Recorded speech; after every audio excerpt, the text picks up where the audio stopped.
terkait dengan moderasi beragama di dunia sosial, ya, di media sosial, yang selama ini sudah menjadi bagian yang sangat familiar di kalangan generasi kita. Bahkan kita yang berusia 50-an pun mengenal media sosial itu. Oleh karena itu, ini akan kita coba bahas bersama-sama dan mendengarkan nanti penjelasan, pencerahan dari Bapak Wakil Menteri Agama yang telah hadir bersama kita. Kemudian kegiatan ini merupakan kegiatan kerjasama. Ini adalah realisasi dari MOU yang ditandatangani bersama dengan Satgas Ekstrakurikuler Pandu Digital yang dipimpin oleh Bapak Haji Ansar Esko MIKO, antara Pandu Digital dan Aptikis Indonesia. Dan nanti kegiatan seperti ini insya Allah akan dilakukan di beberapa tempat yang dikerjasamakan dengan perguruan tinggi Islam yang ada di 15 kompetensi. Nanti tiga jadwalnya nanti insya Allah nanti disusun bersama dengan Ketua Pandu Digital. Dan oleh karena itu pada kesempatan ini kita akan bersama-sama untuk sesi pertama ini saya akan mempersilakan ke Pak Ketua Pandu Digital Pak Haji Ansar untuk memaparkan materinya. Jadi waktu kita ini agak sempit Pak, ini sudah 10:30. Setelah ini masih ada agenda lain ya. Karena itu kita coba untuk mengefisiensi waktu kita. Kira-kira saya beri waktu 10 menit untuk memaparkan materi. Silakan Pak. Bismillahirrahmanirrahim. Assalamualaikum warahmatullahi wabarakatuh. Alhamdulillahirabbil alamin. Allahumma sholli ala Muhammad. Yang bersama kita banggakan, kita hormati Bapak Wakil Menteri Agama Republik Indonesia, Bapak Ketua Umum Aptikis, Bapak Ibu pengurus DPD Aptikis yang hadir, serta peserta online yang hadir pada saat ini yang juga bergabung dari beberapa provinsi. Izin bahwasanya kegiatan kita ini adalah kegiatan yang kemudian tadi disampaikan Pak Ketua merupakan salah satu pengojandahan penandatanganan MOU kami kemarin dengan Ketua Aptikis dalam rangka digitalisasi perguruan tinggi. Jadi salah satu diantaranya adalah melakukan kegiatan-kegiatan literasi digital. Selain itu juga ada beberapa nantinya Pak Ketua mungkin mudah-mudahan di program kerja yang dihasilkan ini adalah kemudian kita bisa berbarengan baik dari organisasi Aptikis maupun dari Bapak Ibu di perguruan tinggi itu kemudian kita bagaimana mengimplementasikan instruksi Bapak Presiden tentang percepatan transformasi digital di Indonesia. Bapak Ibu yang saya hormati, pada kesempatan ini selanjutnya dari Kementerian Komunikasi Informatika Bapak Dirjen Aptika turut hadir, namun beliau sebagai yang bawahan tiba-tiba harus mengikuti rapat bersama Pak Menteri. Ya, jadi beliau mengucapkan mohon maaf atas hal tersebut. Bapak Ibu yang saya hormati, tema kita pada kesempatan ini adalah moderasi beragama di media sosial.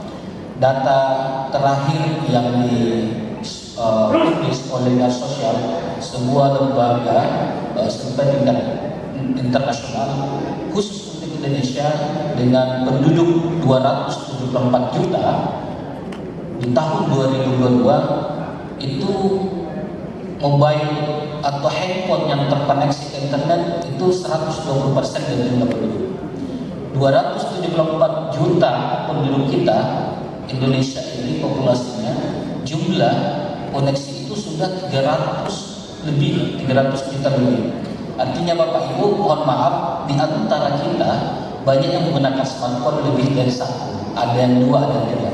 Dan ini adalah fakta yang mungkin bisa kita lihat bersama. 2022 juga ada Asosiasi Penyelenggara Jasa Internet Indonesia mengeluarkan sebuah rilis menyatakan bahwa tingkat penetrasi dan kontribusi paling tertinggi itu dalam dunia pendidikan, Pak. Dan umurnya itu umur yang berada di usia peserta didik mahasiswa paling tinggi, itu sampai 26% dari tingkat kontribusi. Tingkat penetrasinya sampai 98%. Nah, inilah kemudian Bapak Ibu yang saya hormati, tahun 2020 dengan adanya eksiden COVID itu, kemudian Bapak Presiden Republik Indonesia itu kemudian menyatakan bahwa menginstruksikan percepatan transformasi digital di Indonesia. Salah satu di antaranya adalah menyiapkan SDM bertalenta digital. Menyiapkan SDM bertalenta digital ini Bapak Ibu terkait dengan bagaimana kita kemudian menyiapkan SDM yang bukan hanya tahu tentang buat konten, ya, bukan hanya tahu desain grafis, bukan hanya menjadi gamers, bukan hanya menjadi programmer, tetapi tugasnya itu adalah soft skill-nya yang dibangun. Jangan sampai pintar programmer tetapi akhlaknya yang mundur, sehingga jangan sampai menjadi hacker-hacker menjadi musuh negara. Itu yang kita tidak inginkan. Sama sebaliknya, kita ajak akhlaknya, kita bangun akhlaknya, tapi kita tidak lupa juga membangun keterampilan teknologinya. Karena minimal kalau itu terjadi maka minimal dibully oleh teman-temannya ketinggalan zaman dan lain sebagainya. Nah, salah satu Bapak Ibu yang paling mendasar untuk menyiapkan SDM bertalenta digital itu adalah adanya 4 pilar literasi digital yang disampaikan oleh Kominfo. Yang pertama adalah etika bermedia digital, kemudian skillnya, digital skill, digital culture-nya, budaya bermedia digital, dan amannya berbudaya bermedia digital. Dengan pilar ini diharapkan nantinya kita semua tidak menjadi pelaku dan tidak menjadi korban kejahatan di media sosial. Jadi kita membangun etika bermedia digital, kita membangun budaya bermedia digital supaya kita menjadi pelaku. Kita tidak menjadi orang-orang yang menyebarkan ujaran-ujaran kebencian di media sosial. Nah, sehingga salah satu di antaranya adalah budaya yang kita ambilnya pada budaya Pancasila. Budaya Pancasila dalam bermedia digital. Ini yang sangat diharapkan kepada kita semua selaku tenaga pendidik bisa juga menyampaikan hal ini kepada peserta didik kita atau mahasiswa kita. Bagaimana membangun budaya Pancasila sebagai budaya media digital. Budaya Pancasila itu Bapak Ibu sudah kita semua tahu 5 sila. Mulai dari sila ketuhanan yang Maha Esa dengan nilai cinta kasih dan menghormati perbedaan. Kemudian ada sila kedua. Sila kedua adalah kemanusiaan yang adil dan beradab. Bagaimana nilai-nilai kemanusiaan, nilai-nilai kesetaraan itu kemudian kita senantiasa untuk menjadikan sebuah prinsip dalam bermedia sosial. Kemudian adalah nilai persatuan Indonesia. Ya. Jadi ada 5 sila itu harus menjadi pijakan dalam berbudaya media digital. Kenapa mesti Pancasila? Kenapa mesti budaya Pancasila dibangun? Bapak Ibu mohon maaf, kita adalah dalam kerangka negara kesatuan Republik Indonesia. Dalam negara kesatuan Republik Indonesia ini, ketika kita hanya mengandalkan egosentris masing-masing, maka setiap saat akan terjadi konflik di media sosial.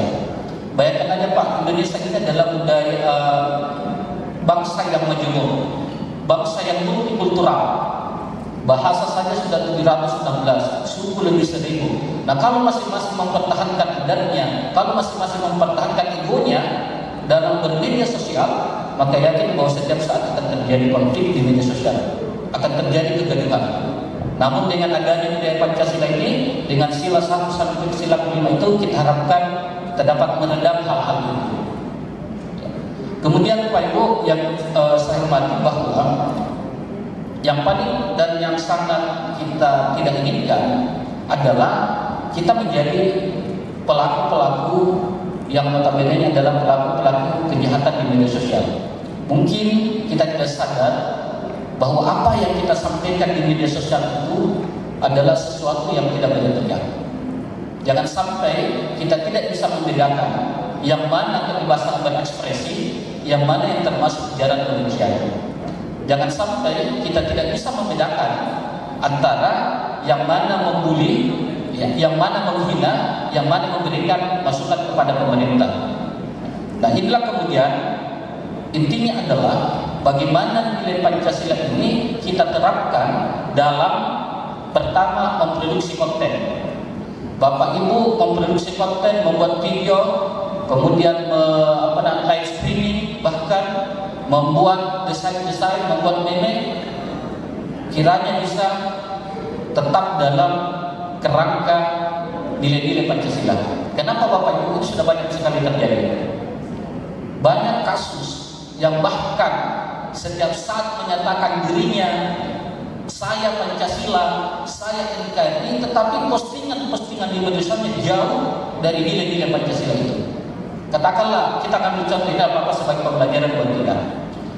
Beberapa bulan yang lalu, bahkan beberapa tahun lalu juga ada beberapa kasus. Misalnya Ferdinand Hutapian, salah satu tokoh publik figur itu yang senantiasa menyatakan saya Pancasila, misalnya, tetapi konten-konten yang diupload itu tidak sesuai dengan nilai-nilai Pancasila. Dengan cuitannya Allahmu lemah, Allah kuat, itu kan sudah tidak lagi menghargai perbedaan-perbedaan yang ada. Kasus misalnya seperti Eko Kutandi, yang kemudian menghina salah satu ustazah yang ada di Jawa Timur yang menyinggung ceramah-ceramah itu kan senantiasa sebenarnya membuat komentar, membuat postingan, membuat konten yang tidak lagi sesuai dengan nilai-nilai Pancasila, dan masih banyak lagi hal-hal yang seperti itu. Terakhir ini Bapak Ibu, TikToker dari Lampung Janda yang kemudian viral itu kan kalau kita melihat hal-hal seperti itu tidak sesuai dengan nilai-nilai Pancasila, tidak sesuai dengan sila 1, ya. Nah, ini masih banyak Bapak Ibu, masih banyak bertebaran kasus-kasus seperti ini, sehingga kita sangat berharap di dalam Bapak Ibu membuat konten itu, dalam memproduksi konten, kiranya bisa kembali kepada ketuhanan yang Maha Esa. Itu yang pertama. Kemudian yang kedua, mendistribusi konten. Bapak Ibu, setahu saya memproduksi konten, mendistribusi konten berdasarkan undang-undang ITE sama hukumnya, sama sanksinya, maka bisa dijerat yang namanya mendistribusi. Mungkin Ibu, Bapak Ibu ingat beberapa kasus yang lain, kasus asusila beberapa tahun yang lalu yang menimpa artis kita, itu yang kena itu adalah yang mendistribusikan konten itu. Jadi hati-hati Bapak Ibu. Jadi yang pertama adalah bagaimana memproduksi, kemudian mendistribusikan konten. Jangan sampai kita kemudian menjadi salah satu dari pelaku itu. Ya, jadi marilah kita senantiasa mendistribusikan konten-konten yang positif di ruang-ruang digital. Kemudian yang ketiga adalah bagaimana kita berpartisipasi aktif. Berpartisipasi ini bagaimana kita menjadi follower terhadap orang-orang yang kita anggap public figure yang senantiasa memberikan manfaat. Ya, bagaimana kita menjadi membuat komentar, membuat hashtag, membuat kemudian menjadi subscriber, memfollow seseorang, itu adalah dengan nilai-nilai Pancasila. Kemudian yang keempat adalah bagaimana kita berpartisipasi dalam komunitas-komunitas digital. Yang saya hormati bahwasanya yang kita membangun, yang kita lagi masukkan ini adalah bagaimana budaya Pancasila dalam bermedia digital. Ketika kita melihat yang berbagai kasus-kasus tersebut, yang ada yang terlepas dari jeratan hukum, ada juga yang masuk, ya. Jadi Bapak Ibu, kami sangat berharap ini ketika Bapak Ibu memposting sesuatu di media sosial, kiranya berpikir-pikir dulu sebelum memposting. Kiranya sebelum diposting before you posting. Saring-saring dulu semua yang akan Bapak Ibu posting sebelum diposting. Karena ketika itu sudah diposting, sudah di-enter, sudah di-klik, dan itu terpublish ke media sosial, maka dampaknya bukan lagi hanya untuk Bapak Ibu. Konsumsinya bukan hanya untuk pribadi Bapak Ibu, tetapi itu sudah milik publik. Ketika kita berbicara milik publik, maka konsekuensinya sudah berada dalam hukum. Ini yang paling banyak orang tidak sadar tentang ini. Ya, kalau masih di handphone Bapak Ibu, apapun kontennya, mau itu konten asusila dan lain-lain sebagainya, kalau masih di handphone Bapak Ibu, masih di laptop, itu masih aman-aman saja lah. Tetapi kalau postingannya yang sudah naik di media sosial, sudah milik publik, dan itu sudah berada dalam ranah hukum. Nah, sehingga untuk menghindari itu, ya salah satu diantaranya kita bangun dari panggung digital ini dari Kementerian Komunikasi Informatika adalah bagaimana kita bisa bermedia sosial yang berada di ruang-ruang digital ini dengan budaya Pancasila. Apalagi kita ini adalah negara kesatuan Republik Indonesia yang memang yang falsafah negara, dasar negara memang sudah di Pancasila ini. Saya kira itu yang kami sampaikan sikap terkait dengan bagaimana budaya Pancasila dalam bermedia sosial. Nah, kemudian juga mungkin bisa disampaikan kepada mahasiswa-mahasiswa, jangan sampai, ya ini kan sudah banyak kasus, banyak mahasiswa kita yang kemudian mengekspresikan pendapatnya, tapi itu sudah jadi ke dalam ranah-ranah penghinaan, ranah ujaran kebencian. Jadi kita jangan sampai tidak membedakan, bisa membedakan yang mana kebebasan berekspresi, yang mana adalah demokrasi, dengan ujaran kebencian, dengan bully dan lain-lain sebagainya. Saya kira itu singkat dari kami. Dan kemudian selanjutnya Pak Ketua Umum kiranya untuk kedepannya seperti yang disampaikan Pak Ketua, nanti kita bisa bergilir dari 15 Kopasdes yang ada, boleh per Kopasdesnya, boleh perguruan tingginya. Ketika Bapak Ibu itu kita bisa berkolaborasi melaksanakan kegiatan literasi digital. Bukan cuma itu, kalau Bapak Ibu ada perguruan tinggi butuh untuk kita melakukan pelatihan workshop terkait dengan digitalisasi, baik itu untuk manajemen, baik itu untuk kepada dosen-dosen, baik itu kepada mahasiswa, boleh kita nanti lakukan kolaborasi. Sekian, terima kasih. Assalamualaikum warahmatullahi wabarakatuh. Baik, terima kasih Pak Hasan Aston Mikron atas pemaparannya.